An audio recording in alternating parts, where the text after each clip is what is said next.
Hello and welcome to ICG's demo series. Today we're going to be talking about Invoice Submit functionality within a vendor portal. Invoice Submit functionality allows the selling organization to create and submit an invoice for payment and know that that invoice has been received and entered into the AP invoice process without lag time, inadvertent deletion of emails, or loss. ICG accommodates both PO and non-PO transactions depending on your requirements. We'll also be going over some customization options for Invoice Submit, ranging from simple to complex.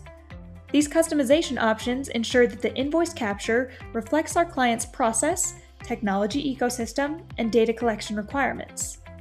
Today, I'm going to be acting as a vendor in two different vendor portals to show Invoice Submit functionality. Not only are these two examples customized for the structure that best fits the organization, they're also customized for nomenclature, validations, etc.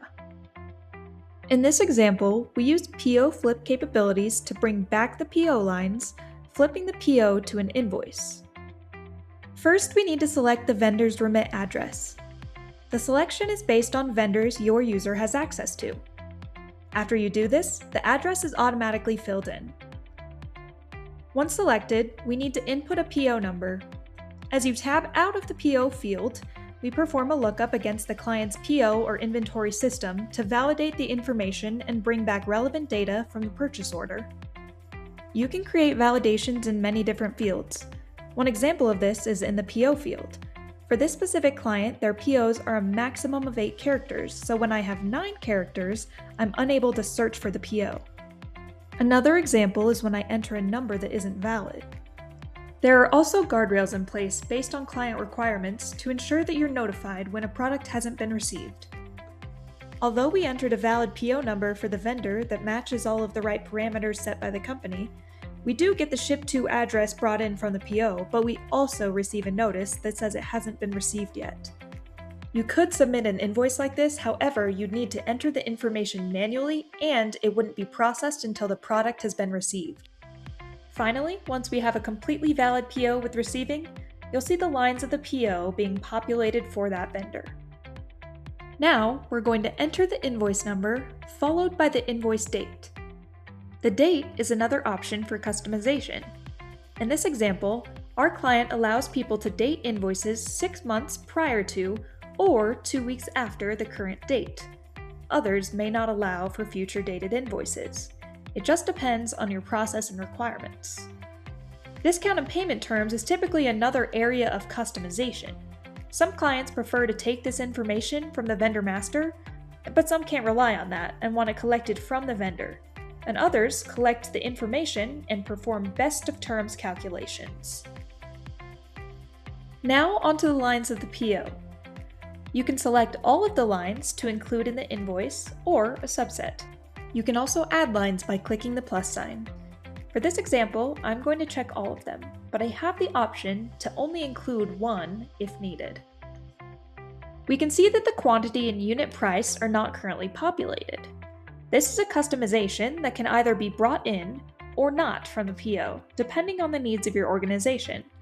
Once you fill these in, you will see that the extended amount calculates the final amount for you.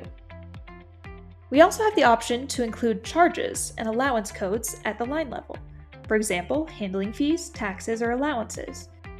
If selected, you would enter the applicable rate and the extended amount automatically updates to reflect the allowance. Now, I'll do the same thing for the second line. Once we've done that, again, our extended amount is updated, and so is our subtotal. The contact information associated with your account is shown, but can be changed as needed. In addition, we see our subtotal, as well as a place to add sales and allowance codes at the invoice level rather than the line level. Here I'm adding a handling fee to serve as an example. Once we do that, our invoice total updates. Finally, we're going to submit the invoice. When submitted, a splash screen appears that summarizes the information for the vendor, as well as provides a PDF copy. In addition, the invoice enters your invoice process at the appropriate place in the workflow.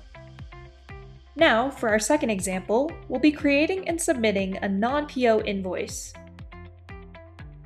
You can see that there's a box for PO number for informational purposes, but it isn't required. We'll start by selecting the vendor and then enter the header level invoice information. Enter in the invoice number and date. In our last example, we had the opportunity to date the invoice from 6 months before to 2 weeks after the current date.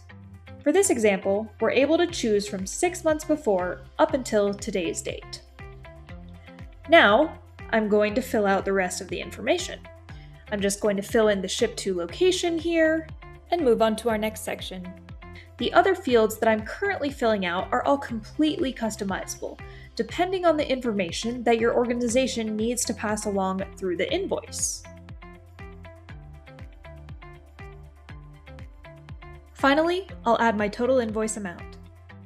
The information you're filling out will be based off of an invoice like this. Now I'm going to take this invoice and upload it to the supporting documents section. Some organizations may not require attachments for non-PO, but in this case, it's required. You can also add more than one supporting document if needed, but for this example, I'm just going to use one. Finally, we'll scroll down to our contact information and submit the invoice.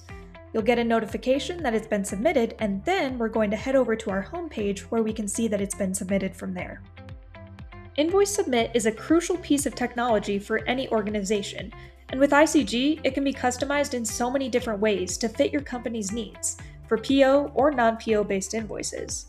Vendors don't have to be a part of a network or buying community, they can simply log in and submit their invoice. However, Invoice Submit is just one of the many tools to get invoices in an electronic format. Other ways include EDI for larger vendors and email coupled with automated data capture for medium-sized vendors. We can also help your organization with a vendor stratification exercise to determine a strategy for mapping vendors to invoice capture tools. Thank you again for your time, and we look forward to seeing you in our other demo videos.